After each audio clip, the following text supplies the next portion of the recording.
cheated of credit by my own parents. I took calm revenge, and a Pentagon call flipped the reunion. I'm Alexandra Roberts, 45, a career naval officer who worked her way up from a modest, no-connections home. For years, I kept my family afloat, covering bills, sending money, showing up. But when, at my grandmother's reunion, my parents joked I was still unemployed and told me to wash dishes, I drew a line that changed everything. Ever been belittled by people you carried? Tell me in the comments. You're not alone. Before I get into it, drop where you're tuning in from, and if you've ever had to stand up for yourself, hit like and subscribe for more true stories about boundaries and self-respect. What happened next might surprise you. I grew up in a house where appearances mattered more than accomplishments. My parents preached discipline and respect at the dinner table, but those lessons seemed to apply only to their children, never to themselves. Our modest two-story home sat in the middle of a neighborhood where everyone knew everyone else's business, and my parents made sure their version of our family story was the one being told. My mother collected porcelain figurines and displayed them in a glass cabinet that took up half the living room wall. She dusted them every Sunday after church, handling each piece like it contained the secrets of our family's worth. My father drove a 10-year-old sedan, but waxed it every weekend until it gleamed like new. They understood the power of perception, even if they couldn't afford the reality behind it. I was the middle child, sandwiched between my older brother Marcus, who played football badly but loudly, and my younger sister Diane, who sang in the church choir with a voice that made people close their eyes and smile. I didn't have Marcus's confidence or Diane's obvious talent. What I had was reliability. While Marcus forgot to pick up groceries and Diane practiced scales in her room, I was the one who remembered to pay the electric bill, who tutored the younger cousins during family gatherings, who stayed late after school events to help clean up. My parents took this for granted. When relatives asked about their children, Marcus got credit for his leadership potential and Diane for her artistic soul. I got a polite nod and a comment about being dependable. At 17, dependable felt like a consolation prize. The decision to join the Navy came during my senior year, sitting in the guidance counselor's office, looking at college brochures I couldn't afford. Mrs. Patterson had mentioned military service almost as an afterthought, but something about the structure and purpose appealed to me. When I told my parents at dinner, my mother set down her fork and stared at me like I'd announced plans to join the circus. "It's just a phase," she told Mrs. Henderson from next door the following week. "She'll get it out of her system and find something more suitable." My father was more direct. "Women don't belong on ships," he said, not looking up from his newspaper. "You'll be back home in 6 months." But I wasn't looking for their permission. I was looking for my own path, something that belonged to me instead of to their version of who I should be. The recruiter talked about education benefits, travel, and career advancement. More importantly, he talked about earning respect through performance rather than politics. During my junior year of college, funded by my Navy education benefits, my parents hit a rough patch financially. My father's hours at the plant had been cut, and my mother's part-time job at the department store barely covered groceries. Without being asked, I started sending money home from my weekend job and summer internships. $200 here, $300 there, enough to keep the lights on and the mortgage current. They never thanked me directly, but they stopped making jokes about my military phase.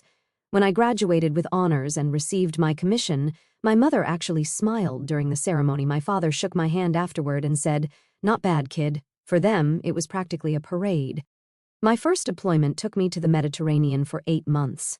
While my college friends posted pictures of weekend trips and new jobs on social media, I was learning navigation systems and maritime law, sending half my paycheck home to help with Diane's college expenses and Marcus's wedding costs. The sacrifice felt worthwhile. I was building something, contributing to something larger than myself, helping my family stay stable. But during phone calls home, I noticed a pattern. My parents would spend 10 minutes telling me about Marcus's new promotion at the bank, or Diane's latest solo performance, then ask about my little Navy job like it was a hobby I'd eventually outgrow. When I mentioned my own promotion to lieutenant, my mother said, "That's nice, dear. Did I tell you Marcus bought a new car?"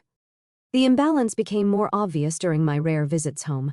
At church, my parents would beam while telling the congregation about Marcus's mortgage approval or Diane's engagement, but my military service warranted only a brief mention, usually framed as still finding herself. Their friends would nod politely and change the subject. I began to understand that my accomplishments didn't fit their narrative. Marcus represented traditional success, marriage, house, corporate job. Diane represented feminine achievement, engagement, teaching position, community involvement. I represented something they couldn't categorize or control, a daughter in uniform, unmarried and independent, earning respect in a world they didn't understand. During my second deployment, this time to the Pacific, I made lieutenant commander. The promotion came with increased responsibilities and a significant pay raise. When I called to share the news, my mother was more interested in planning Diane's bridal shower. My father asked if I'd met any nice officers yet, as if my career was just an elaborate dating service. The money I sent home had become expected rather than appreciated. When I suggested reducing my contributions to focus on my own financial goals, my mother's tone shifted. "After everything we've done for you," she said, "we sacrificed to raise you. This is your way of giving back." But I was already giving back. I was serving my country, representing everything they claimed to value: duty, honor, discipline. The problem wasn't my contribution to the family. The problem was that my success didn't reflect well on them in ways they could easily explain to their friends. A son, the banker, was impressive. A daughter, the teacher, was respectable. A daughter, the naval officer, was complicated. The shift became complete during my third deployment. My parents stopped mentioning my military service entirely in their social circles. When direct questions came up, they deflected. "She's still figuring things out, or she's between opportunities right now." As if defending my country was a gap in my resume rather than the center of my professional life. I realized they were ashamed of what they couldn't understand, and rather than try to understand it, they'd chosen to diminish it. The daughter who'd quietly kept their household running, who'd helped pay for siblings' milestones, who'd built a career based on merit and service, had become an embarrassment because her path didn't match their vision of female success. The hardest part wasn't their lack of pride. It was their active minimization of something that had given my life meaning and direction. Every time they introduced me as still trying to find her way, they were erasing years of growth, achievement, and contribution. They were choosing their comfort over my reality. This was the foundation that would eventually crack completely, not through dramatic confrontation, but through the steady erosion of respect, gratitude, and basic acknowledgement. They had taught me the importance of family loyalty, then demonstrated that their loyalty extended only to the versions of their children that enhanced their social standing. The family reunion would simply be the moment when that foundation finally collapsed entirely. The first cracks in our family dynamic appeared gradually, like hairline fractures in a foundation that had been under pressure for too long. I'd come home from deployment expecting the basic courtesies that military families typically extend to their service members, but instead found myself navigating an increasingly hostile environment where my career was treated as an inconvenience to their social narrative. My promotion to lieutenant commander should have been a celebration. Instead, when my parents attended their monthly church potluck, I overheard my mother telling Mrs. Garrett about Marcus's latest sales figures and Diane's wedding planning, but when Mrs. Garrett specifically asked about me, my mother's response was vague. "Oh, she's still doing her Navy thing. We're hoping she'll settle down soon." As if my military service was a rebellious phase rather than a 7-year commitment to national defense. The uniform obsession comment started around this time. My father would make jokes about my costume when I wore dress blues to formal family events, implying that I was playing dress-up rather than representing years of earned rank and responsibility. "Must be nice to have someone else pick out your clothes every day," he'd say, chuckling at his own wit. The jokes weren't malicious in tone, but they consistently diminished something I took pride in. What hurt more was their selective memory about financial contributions. When I'd sent money during their difficult period, they'd accepted it without question. But now, when relatives praised them for raising successful children, my contributions seemed to vanish from their recollection. Marcus got credit for his independence and strong work ethic, while my financial support became invisible, as if their recovery had been entirely self-generated. The entitlement began manifesting in phone calls that felt more like billing statements. "The roof needs repairs," my mother would say, not asking for help, but implying obligation. "Your father's truck is making that noise again." These weren't requests. They were reminders of what they considered my ongoing debt for their parental investment. When I suggested they apply for a home improvement loan or consider a payment plan for repairs, my mother's voice would turn cold. "After 18 years of raising you, this is how you show gratitude." but I'd been showing gratitude consistently through service, achievement, and financial support. The issue wasn't gratitude on my part, it was their inability to recognize forms of success that didn't conform to their traditional expectations. My brother's suburban house impressed the neighbors. My sister's teaching job fit comfortable social categories. My naval career required explanation and context they weren't willing to provide. Family gatherings became exercises in social positioning.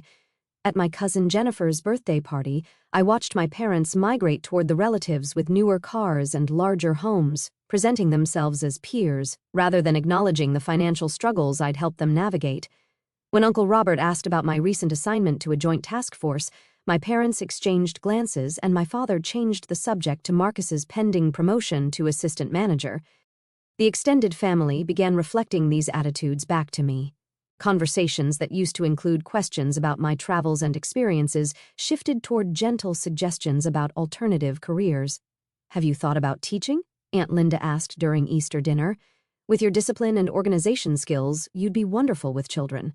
The implication was clear. My current path was temporary, a detour before settling into something more appropriate for their vision of womanhood. Cousin Sarah, who'd recently graduated with a marketing degree, began treating me like a cautionary tale.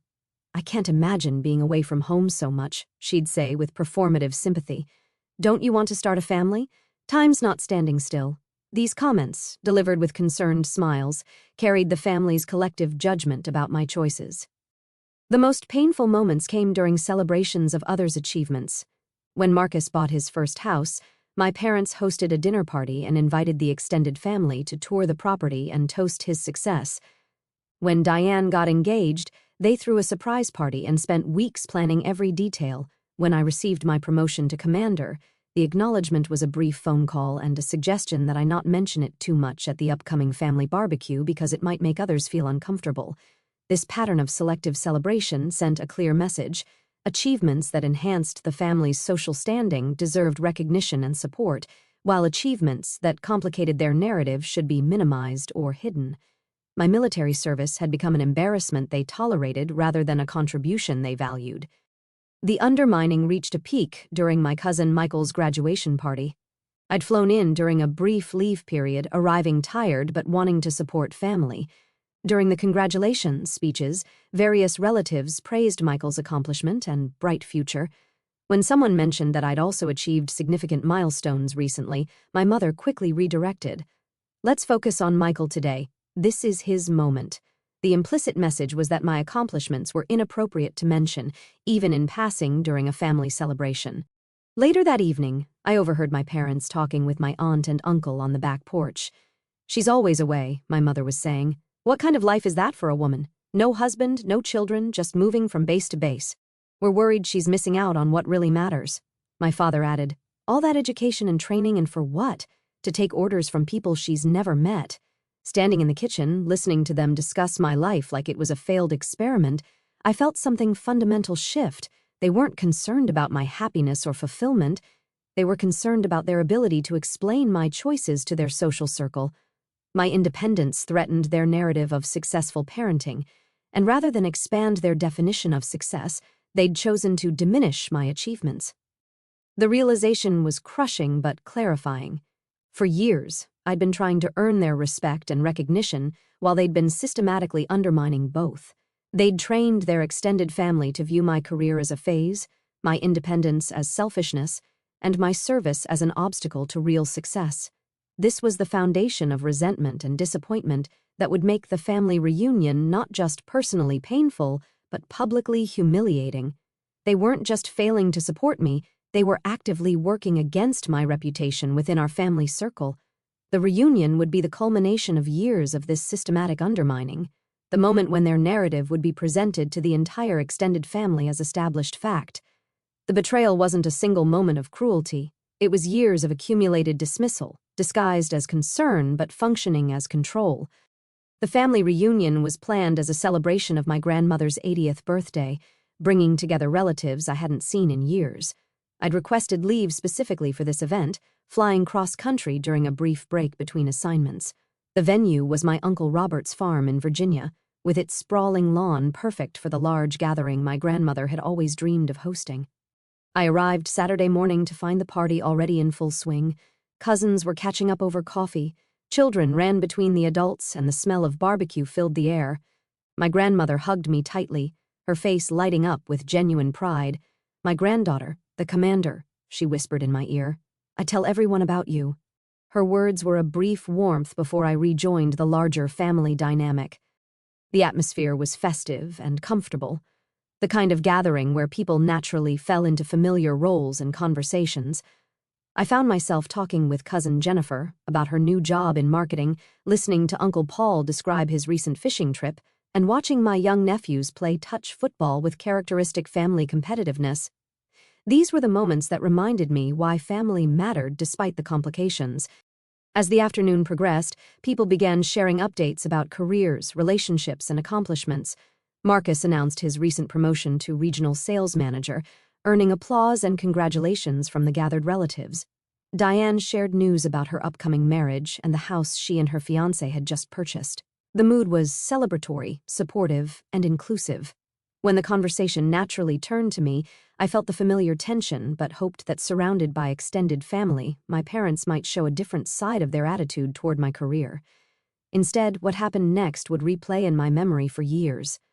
"And what about our Sarah?" Aunt Linda asked with genuine interest. "We never hear enough about what you're up to."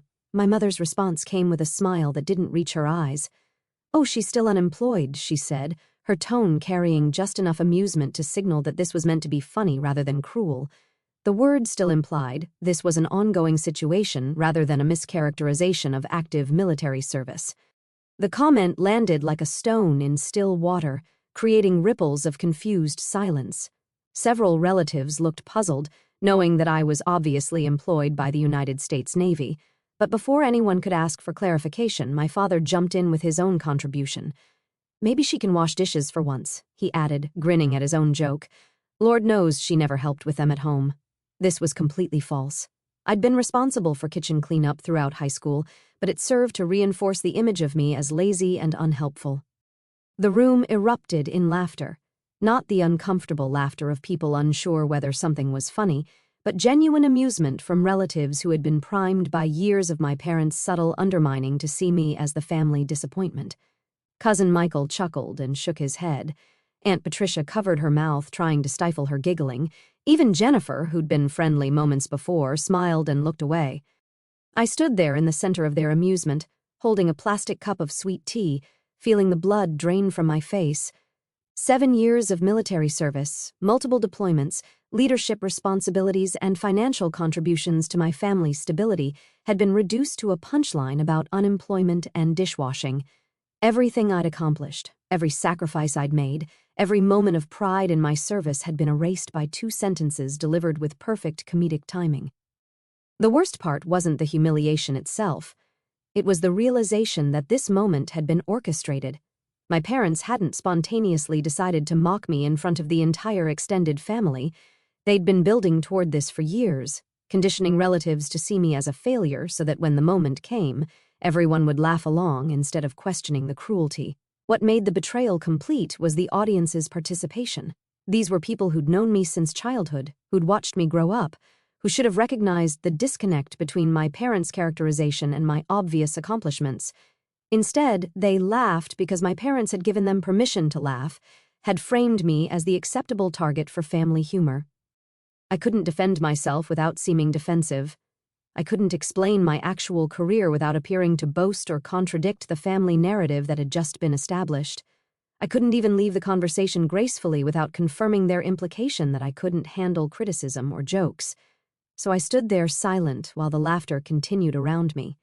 My grandmother looked confused but didn't intervene. My siblings weren't present for this particular conversation, having wandered off to other parts of the gathering.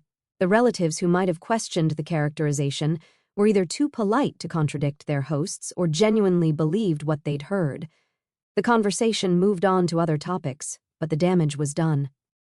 For the rest of the afternoon, I felt the shift in how people interacted with me. Instead of asking about my work or experiences, they offered gentle encouragement about finding the right path and not giving up. Instead of treating me as a peer, They treated me as someone who needed support and guidance through difficult times. My parents had achieved exactly what they'd intended. They'd publicly established their version of my story, gained the family's sympathy for having to deal with a disappointing daughter, and positioned themselves as patient, long-suffering parents rather than people who'd been financially supported by the child they were now mocking. The betrayal wasn't just personal, it was strategic. They'd used the family reunion as the perfect venue to solidify their narrative about my life, knowing that once the story was told in front of the entire extended family, it would become the accepted truth. They'd weaponized my love for our grandmother's birthday celebration, knowing I wouldn't cause a scene or fight back in that setting. Standing there in the aftermath of their calculated humiliation, I realized that this wasn't parental disappointment or concern. This was deliberate destruction of my reputation within our family, executed with precision and supported by years of careful preparation. They hadn't just mocked me, they'd erased me. I needed air. The laughter had died down, but the atmosphere remained charged with the residual energy of a successful joke at my expense. I excused myself quietly, walking toward the farmhouse with what I hoped looked like casual purpose rather than retreat. My face felt hot, and my hands were shaking slightly, physical reactions I'd learned to control during military briefings and high-pressure situations, but which seemed unmanageable in the face of family cruelty. The farmhouse kitchen was empty, giving me a moment to process what had just happened. Through the window, I could see the reunion continuing without me. Children still played on the lawn, adults still clustered in conversation groups, and the general atmosphere remained celebratory. My public humiliation had been smoothly absorbed into the day's events, becoming just another moment of family bonding through shared laughter. But the laughter hadn't been shared. It had been targeted, designed to establish hierarchy and social position at my expense. I'd been transformed from family member to family joke in the span of 30 seconds, and everyone seemed comfortable with this new dynamic. I thought about my deployments where respect was earned through competence and maintained through consistent performance. In the military, rank meant something measurable. Authority came with responsibility. When someone questioned your decisions, they did it within a framework of professional development, rather than personal destruction. The contrast with my current situation was stark and painful. Cousin David found me there, leaning against the kitchen counter and staring out at the reunion. He'd always been one of the more thoughtful family members, someone who listened more than he spoke and observed dynamics that others missed or ignored. "You don't deserve this," he said quietly, closing the kitchen door behind him. What they just did out there, it wasn't right. His words were the first acknowledgement I'd received that the situation had been inappropriate rather than amusing.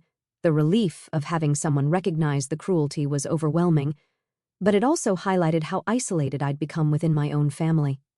"They've been building up to this for years," I told him, surprised by how clearly I could see the pattern now. Every conversation, every gathering, every time they introduce me to someone new, they've been positioning me as the family disappointment, so that when they finally said it publicly, everyone would already believe it. David nodded. "Your mom's been making comments about your situation for a while now. I always thought it was weird considering you're obviously successful in your career, but she'd talk about you like you were struggling, like you needed guidance and support." The confirmation that my parents had been systematically undermining my reputation within the extended family was both validating and devastating. It meant my perception of their behavior was accurate, but it also meant the damage was more extensive than I'd realized. "The thing is," David continued, "everyone knows you send money home. Marcus mentioned it once, how you helped with his wedding costs and Diane's college expenses, but somehow that never comes up when your parents talk about you being unemployed." This was the final piece of understanding I needed. My parents hadn't just been downplaying my career, they'd been actively concealing evidence that contradicted their narrative. My financial contributions, which should have demonstrated both my success and my generosity, had been hidden from family discussions to maintain the fiction of my failure. I realized that their behavior wasn't about disappointment or concern for my future. It was about control and social positioning. They'd invested years in creating a version of me that served their purposes, the struggling daughter who justified their continued authority and generated sympathy for their parental burden. My actual success threatened this narrative, so they'd worked to suppress and distort it. Standing in that kitchen, I felt something fundamental shift in my relationship with my family. The daughter who'd tried to earn their approval, who'd sent money home during their difficult periods, who'd scheduled leave around their important events, began to disappear.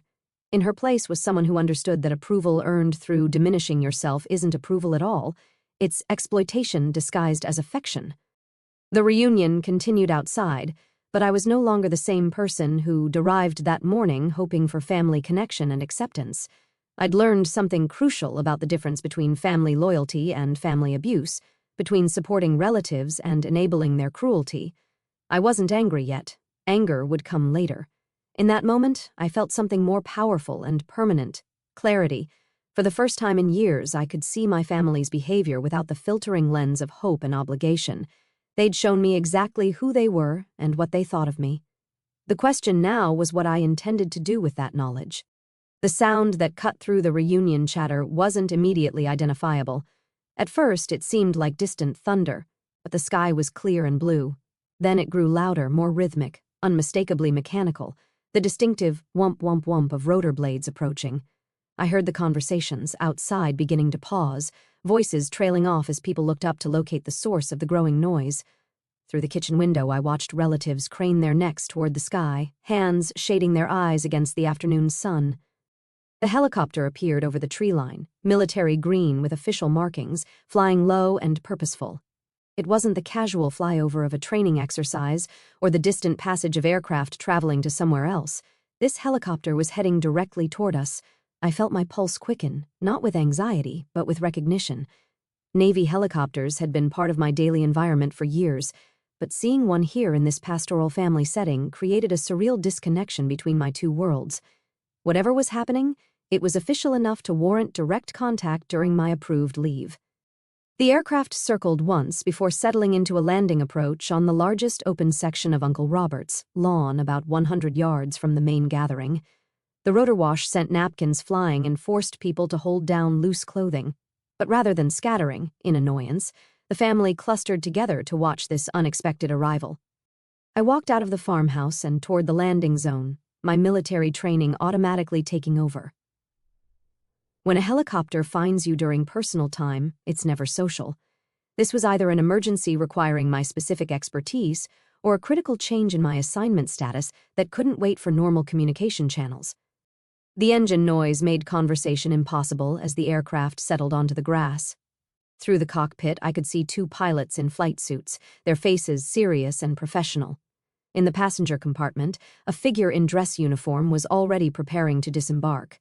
The family had gone completely silent now, their earlier laughter and chatter replaced by fascination and concern. Children pressed against their parents, wide-eyed at this dramatic interruption of their afternoon. Adults exchanged puzzled glances, clearly wondering what kind of emergency could bring a military helicopter to a private family gathering. As the rotors wound down to a safer noise level, the passenger door opened, and Lieutenant Colonel Harrison stepped out. I knew him from the Pentagon liaison office, a career officer with impeccable bearing and the kind of formal demeanor that left no doubt about the seriousness of his presence. He approached me with quick, purposeful strides, his expression respectful but urgent. Behind him, I could see the pilots maintaining their positions, engines still running. This wasn't a social visit or a planned pickup. This was an interrupt protocol used only for situations that couldn't wait for normal scheduling. "Admiral," he said, his voice carrying clearly across the now quiet reunion. "Sorry to interrupt your leave. We need you at the Pentagon immediately." The words hit the gathering like a physical shock. I watched my family's faces change in real time, expressions shifting from confusion to disbelief to something approaching fear. My mother's hand went to her throat. My father's mouth fell open slightly. Relatives who had been laughing at jokes about my unemployment 30 minutes earlier now stared at me as if I'd transformed into a completely different person, because I had, or rather, they were finally seeing who I'd been all along. "Admiral," my mother whispered, though in the sudden stillness her voice carried to everyone nearby.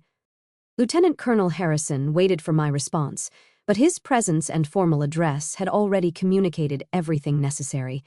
This wasn't a case of mistaken identity or military courtesy extended to a lower-ranking officer. This was a senior official addressing a flag-rank officer whose immediate presence was required for matters of national importance. The family gathering had become completely frozen, a tableau of shock and realization. Uncle Robert, who owned the farm, looked like he was trying to process having a military helicopter on his property. Aunt Linda's expression had shifted from confusion to something approaching awe. Cousins, who had been casual and familiar with me all afternoon, now seemed unsure how to act in the presence of someone whose rank they were just beginning to comprehend. But it was my parents' reaction that captured the full magnitude of the moment.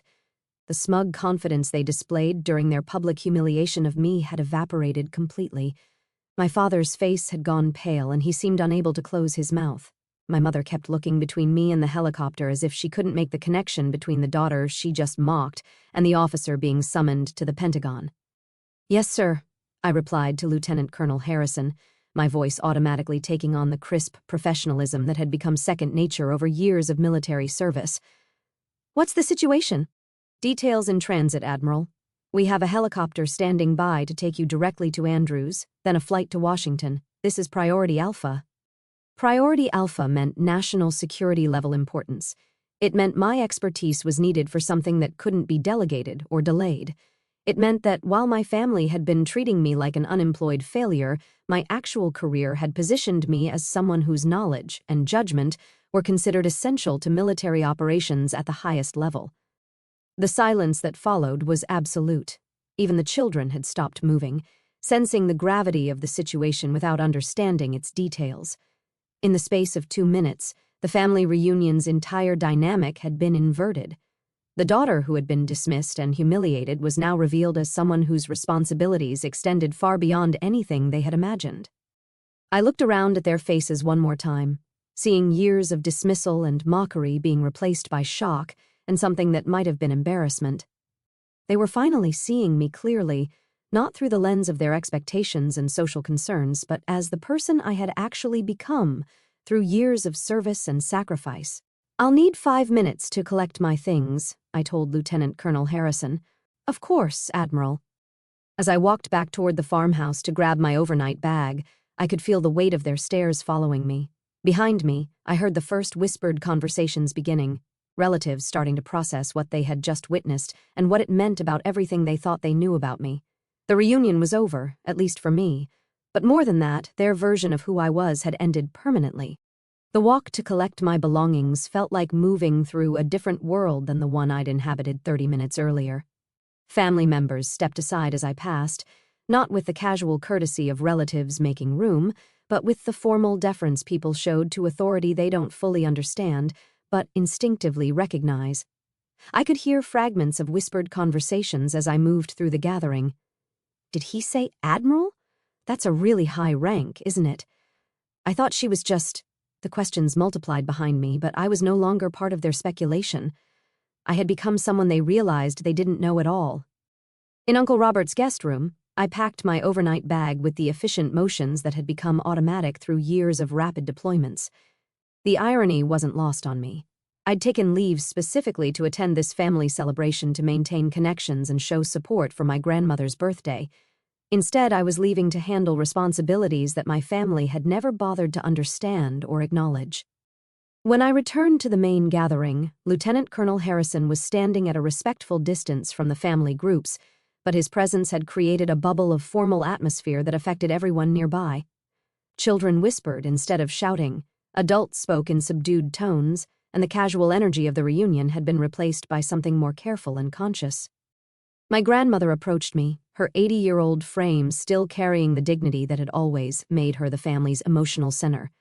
"I don't understand everything that's happening," she said quietly, "but I'm proud of you. I always have been." Her words meant more in that moment than any recognition I'd received from my parents over the years.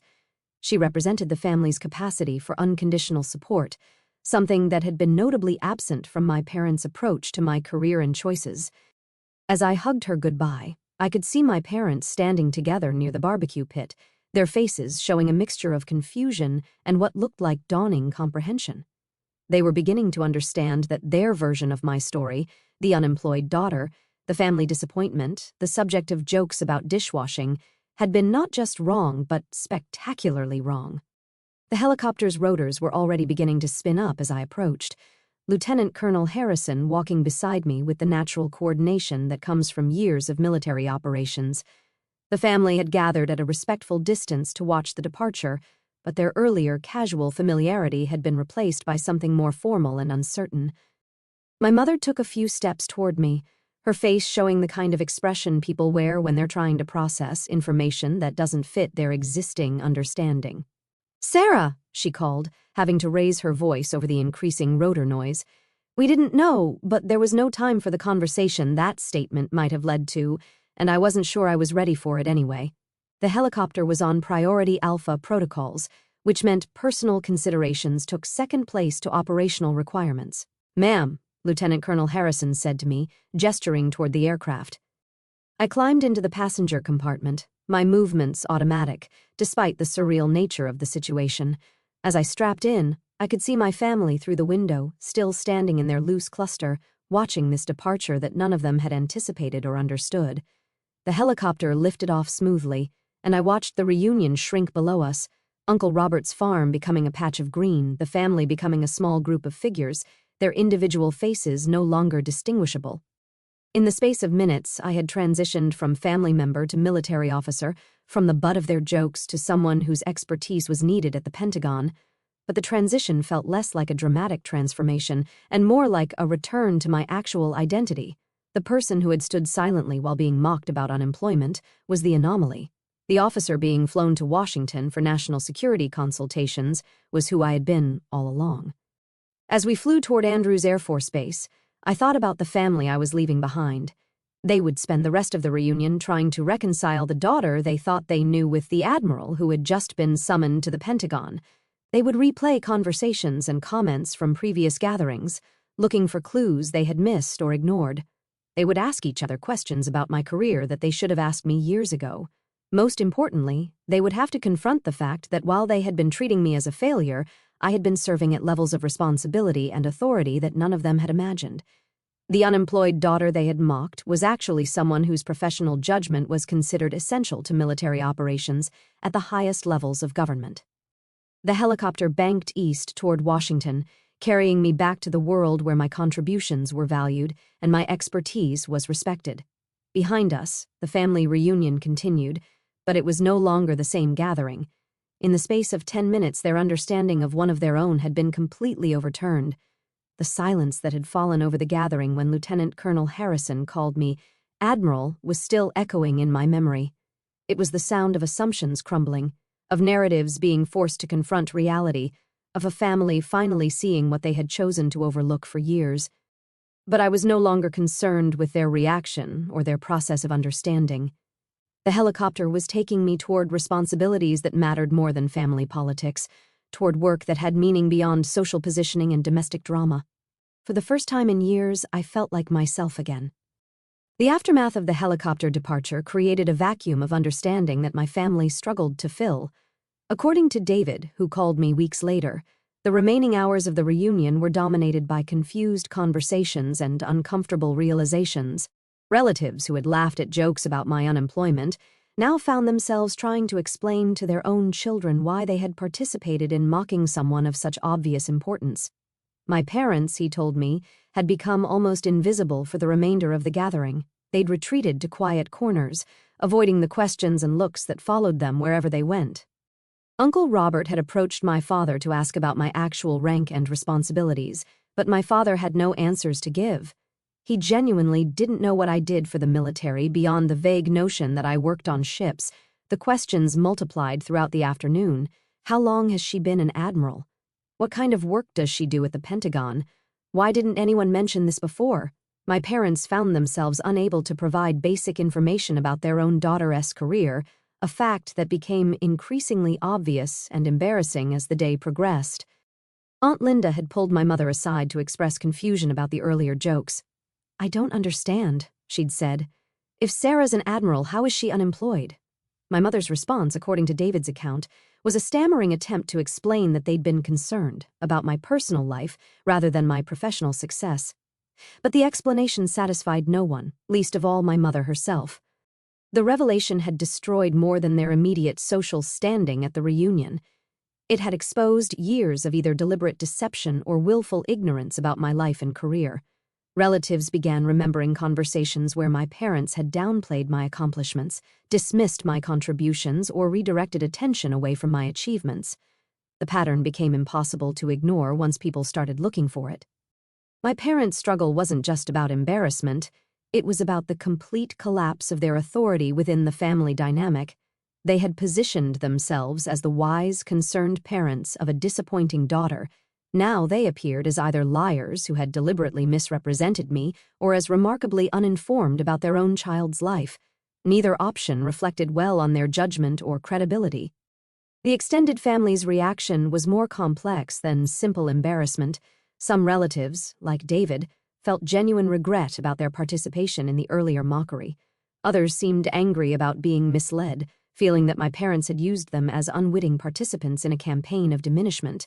A few appeared to be reassessing years of family interactions, wondering what other assumptions might be wrong. But the most significant change was in how they related to my parents. The couple who had commanded social respect through their apparent stability and good judgment now seemed unreliable narrators of their own family story. If they could be so wrong about something as basic as their daughter's career success, what else might they have misrepresented or misunderstood? For me, the Pentagon assignment turned out to be a strategic planning consultation that lasted 3 weeks. The work was challenging and important, exactly the kind of responsibility that had drawn me to military service in the first place. While my family processed the revelation of my actual status, I was contributing to policy decisions that would affect military operations worldwide. The irony was inescapable. While they had been treating me as someone who needed their guidance and support, I had been providing advice to senior military leadership on matters of national importance. The unemployed daughter who couldn't be trusted to wash dishes properly was helping to shape defense strategy at the highest levels. When I returned from Washington, I made a deliberate choice not to contact my parents immediately. This wasn't punishment or retaliation, it was boundary setting. The daughter who had once rearranged her schedule to accommodate their expectations and maintain family harmony no longer existed. In her place was someone who understood that relationships based on respect were worth maintaining, while relationships based on control and diminishment were not. The first contact came from my mother 3 weeks after the reunion. Her voicemail was awkward and uncertain, a far cry from the confident authority she'd always projected in our family interactions. "Sarah, honey, we should probably talk. There seems to have been some misunderstanding about your work situation. Could you call when you get a chance?" The language choice was telling. She framed the revelation of my actual rank and responsibilities as a misunderstanding rather than acknowledging years of deliberate minimization. She positioned herself as someone seeking clarification rather than someone who owed explanations or apologies. Even in her attempt to rebuild contact, she was trying to maintain control of the narrative. I didn't return the call immediately. This wasn't spite. It was the recognition that responding on her timeline would reinforce the same dynamic that had created the problem in the first place. She was accustomed to my immediate availability, my accommodation of her schedule, my prioritization of family peace over my own boundaries. Those patterns needed to change if any real relationship was going to be possible. When I finally did call 2 weeks later, the conversation was stilted and careful. My mother's tone carried none of her usual confidence, and she seemed uncertain about how to address me now that she understood my actual professional status. The daughter she could casually dismiss was gone, replaced by someone whose judgment was valued by senior military leadership. "We're proud of you," she said, but the words felt rehearsed and late. "We always have been. Maybe we just didn't express it well." But the issue hadn't been expression. It had been active suppression and deliberate misrepresentation. They hadn't failed to mention my achievements. They had worked to hide them. They hadn't been unable to understand my career. They had chosen not to learn about it. The difference mattered, and I wasn't willing to pretend otherwise for the sake of family comfort. "I think we have different definitions of pride," I told her. "People who are proud of their daughter's accomplishments don't joke about her being unemployed at family gatherings." The silence that followed was long and uncomfortable. She was discovering that the new version of our relationship would require her to account for her behavior, rather than simply have it accepted and forgiven. This was unfamiliar territory for her, and she seemed unprepared for the level of honesty the conversation required. The call ended without resolution, but with a new understanding between us. I was no longer willing to absorb their discomfort, accommodate their narrative preferences, or prioritize their social standing over my own dignity. They would need to decide whether they wanted a relationship based on mutual respect or no relationship at all. The transformation in our family dynamic was permanent and irreversible. The daughter who had sent money home, rearranged her schedule for their events, and accepted their dismissal of her achievements was gone. In her place was someone who understood that love without respect isn't actually love, it's control disguised as affection. 6 months after the reunion, I received a birthday card from my parents. Inside was a generic message and a newspaper clipping about women in military leadership, along with a handwritten note. "Saw this and thought of you. We're learning." It was a small gesture, but it represented the beginning of their acknowledgement that they had been wrong about fundamental aspects of my life and character. The card sat on my kitchen counter for days before I decided how to respond. Eventually, I sent a brief thank you note, polite but not warm. Rebuilding trust would require more than newspaper clippings and belated recognition. It would require them to confront why they had chosen to diminish me in the first place and whether they were willing to change the patterns that had created such damage. The family reunion had been intended as a celebration of my grandmother's milestone birthday. Instead, it became the moment when years of accumulated disrespect finally met reality. The helicopter landing wasn't just a dramatic interruption, it was the arrival of truth in a setting that had been carefully constructed around lies and wishful thinking. My parents' authority within our family had been based on the assumption that they understood their children and could speak accurately about our lives and achievements. The revelation that they had been spectacularly wrong about their own daughter's career destroyed that authority permanently. They would never again be able to define my story for others because everyone had seen how wrong their definition had been. The relationship we eventually rebuilt would be different, more careful, more honest, and more limited, but it would also be more genuine, based on who I actually was rather than who they needed me to be for their own comfort and social positioning. The daughter who had tried to earn their approval was gone, replaced by someone who understood that approval earned through self-diminishment isn't worth having. The helicopter had taken me back to my real life, but it had also delivered a message to my family. Respect isn't optional in healthy relationships, and authority that depends on keeping others small will eventually collapse under the weight of its own contradictions. 2 years later, I received a promotion to Rear Admiral and a new assignment to head a joint task force on maritime security. The promotion ceremony was held at the Naval Academy with full military honors and an audience that included senior officials from multiple branches of service. It was the kind of recognition that represented the culmination of 15 years of dedicated service and professional growth. I sent my parents an invitation, not because I expected them to attend, but because I wanted to offer them the opportunity to see who their daughter had actually become. To my surprise, they accepted. They arrived at the ceremony looking uncomfortable but determined, dressed in their best clothes and carrying themselves with the careful dignity of people who knew they were out of their element. During the reception afterward, I watched them struggle to make conversation with military officials whose ranks and responsibilities they still didn't fully understand, but they were trying. My mother asked thoughtful questions about my new assignment instead of changing the subject. My father listened when colleagues described my previous achievements instead of dismissing them with jokes.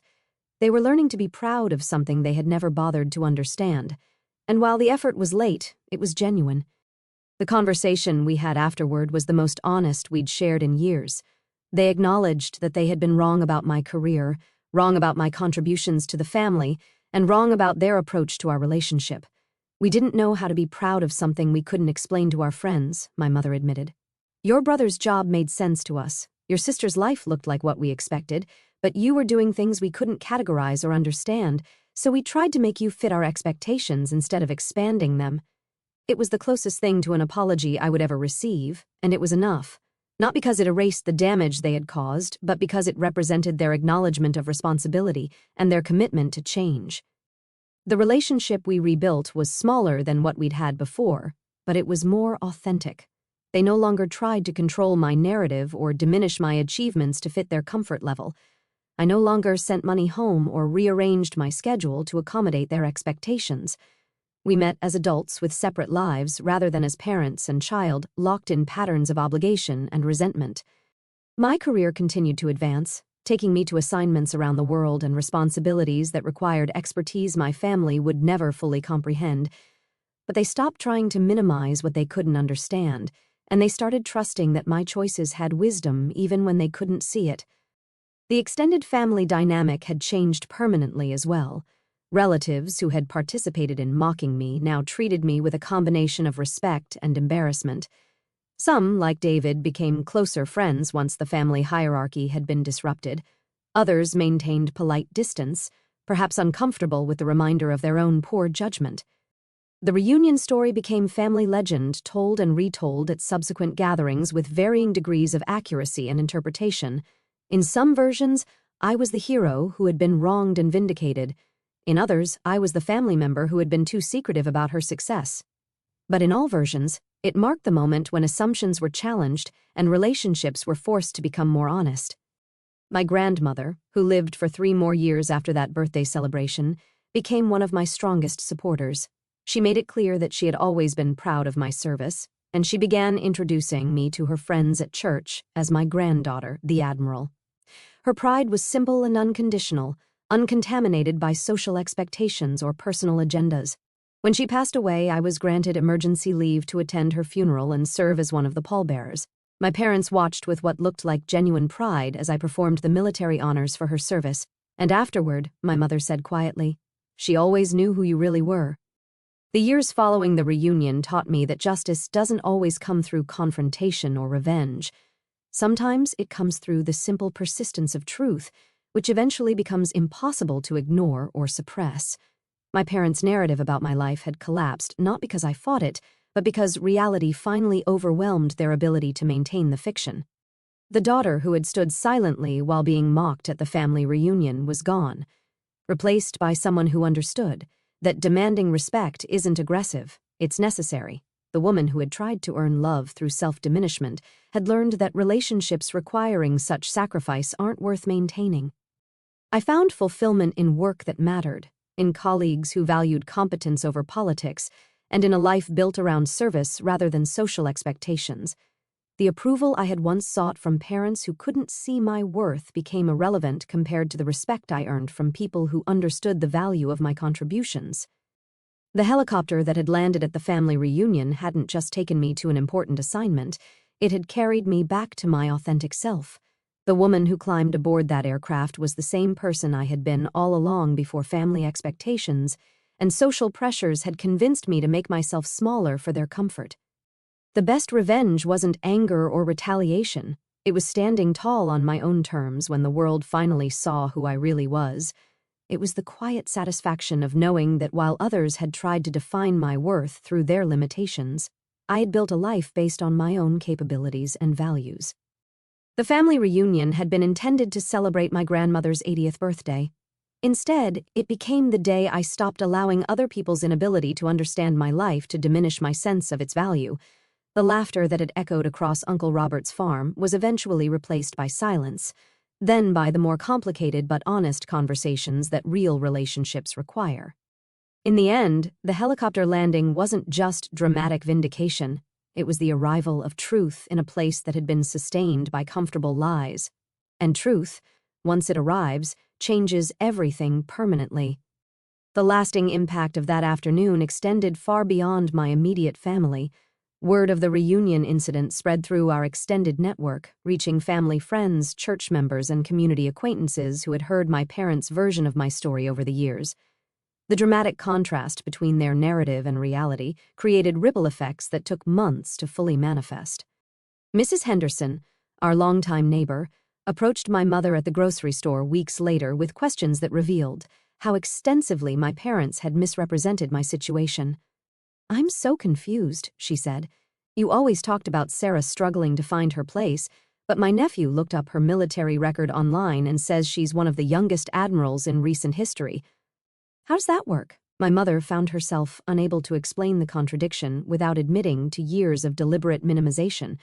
The woman who had always controlled social narratives in her immediate circle was now facing questions she couldn't answer without revealing the depth of her own deception or ignorance.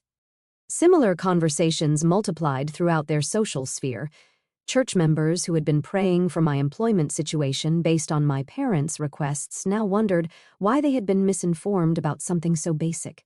Family friends who had offered sympathy for my parents' burden of supporting an adult child learned that I had actually been supporting them financially for years.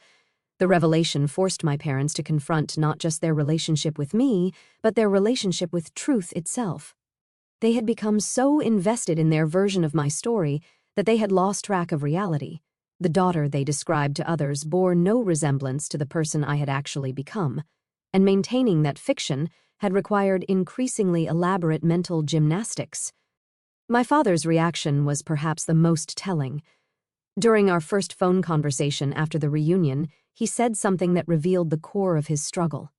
"I don't know how to talk about you now. When people ask about my children, I always knew what to say about Marcus and Diane, but you... I realize I don't know what you actually do day to day." This admission exposed the fundamental problem in our relationship. He had never bothered to learn about my work because it didn't fit his framework for understanding success. Rather than expand his perspective, he had chosen to diminish my achievements until they matched his limited ability to categorize them. The process of rebuilding required him to acknowledge his willful ignorance about his own daughter's life. It meant admitting that his dismissive comments about my career had been based on prejudice rather than knowledge. Most difficult of all, it meant recognizing that his failure to understand my path didn't make it less valuable. It made his understanding inadequate. My relationship with my siblings also shifted in unexpected ways. Marcus, who had always enjoyed his position as the successful child, found himself having to recalibrate his understanding of family dynamics. His bank promotion, which had once seemed like the pinnacle of family achievement, now looked modest compared to my military advancement. During a rare family dinner 6 months after the reunion, he made a comment that revealed his own process adjustment. "I guess I always thought you were jealous of my career. Now I'm wondering if I should have been paying more attention to yours." The statement wasn't an apology exactly, but it was an acknowledgement that our family's hierarchy had been based on faulty assumptions. Marcus was learning that success comes in forms that don't always translate easily to suburban social standards. Diane's response was more emotional and direct. She called me crying one evening, weeks after the reunion, to apologize for her passive participation in the family's treatment of me. "I knew they were being unfair," she said. "I knew you were successful and working hard, but it was easier to go along with their version than to defend you when you weren't there." Her honesty was painful but valuable. It confirmed that the family's dynamic around me had been consciously maintained rather than unconsciously developed. People had chosen to participate in diminishing me because it was more comfortable than challenging the established narrative. The extended family's adjustment process varied by individual. Some relatives, particularly the older generation, seemed genuinely shocked by the revelation and made efforts to rebuild their relationship with me based on accurate information. Others appeared uncomfortable with the disruption of their assumptions and maintained polite but distant relationships. Uncle Robert, whose farm had hosted the reunion, became unexpectedly supportive. He called me several months later to apologize for his family's participation in the mockery and to express genuine interest in my career. "I spent 30 years in manufacturing," he said. "I understand the value of competence and hard work. What I saw that day was someone whose competence had been hidden from us, and that's not right." His willingness to acknowledge the wrong and make amends represented the kind of relationship repair that was possible when people chose honesty over comfort. Not everyone made that choice, but those who did created space for more authentic connections. The professional world I returned to after the reunion felt like a refuge of sanity compared to the family dynamics I had navigated for years. In military settings, respect was earned through performance and maintained through consistency. Politics existed, but they operated within frameworks of shared purpose and measurable achievement. My colleagues had no difficulty understanding my value or my contributions. The strategic planning work I did was evaluated based on its quality and effectiveness, not on whether it fit someone else's social expectations. The leadership responsibilities I carried were matched by authority that people respected rather than questioned. This contrast highlighted how much energy I had been spending over the years trying to manage my family's perceptions while excelling in my actual career. I had been living in two worlds with completely different value systems, and the mental effort required to navigate that disconnect had been exhausting in ways I was only beginning to understand. The reunion aftermath also clarified which relationships in my life were worth preserving and which were based on unhealthy dynamics. Family connections that required me to diminish myself or accept disrespect were revealed as toxic rather than loving. Relationships that celebrated my authentic achievements and supported my actual goals proved their value through crisis. This distinction guided my approach to rebuilding family connections. I remained open to relationships that could operate on terms of mutual respect, but I was no longer willing to sacrifice my dignity for family harmony. The daughter who had once absorbed criticism and mockery to keep peace was gone, replaced by someone who understood that sustainable relationships require honesty from all participants. The story of the helicopter landing became something of a legend within military circles as well. Colleagues who heard about the reunion incident found it both amusing and telling about civilian misconceptions of military service. It became a cautionary tale about the importance of families understanding and supporting their service members rather than diminishing them. But for me, the incident represented something more personal and transformative. It was the moment when my two worlds collided, forcing truth to emerge from years of deliberate obscurity. The family gathering that was supposed to celebrate my grandmother became the setting for my own liberation from expectations that had never served my authentic development. Looking back, I can see that the reunion was inevitable. The gap between my parents' narrative and my reality had grown so large that some kind of reckoning was bound to occur. The helicopter simply provided the dramatic timing that made the revelation impossible to ignore or rationalize away. The lasting lesson wasn't about family dynamics or military service specifically. It was about the importance of living authentically, even when others prefer comfortable lies. Truth has a way of surfacing eventually, and relationships built on false foundations will eventually collapse under the weight of their own contradictions. The helicopter that landed on Uncle Robert's farm that afternoon carried me back to my real life, but it also delivered a message that extended far beyond my immediate situation. Respect for others' authentic achievements and choices isn't just polite, it's essential for healthy relationships. When we diminish people to fit our limited understanding, we damage not just them, but our own capacity for genuine connection and growth. Thanks for listening to my story.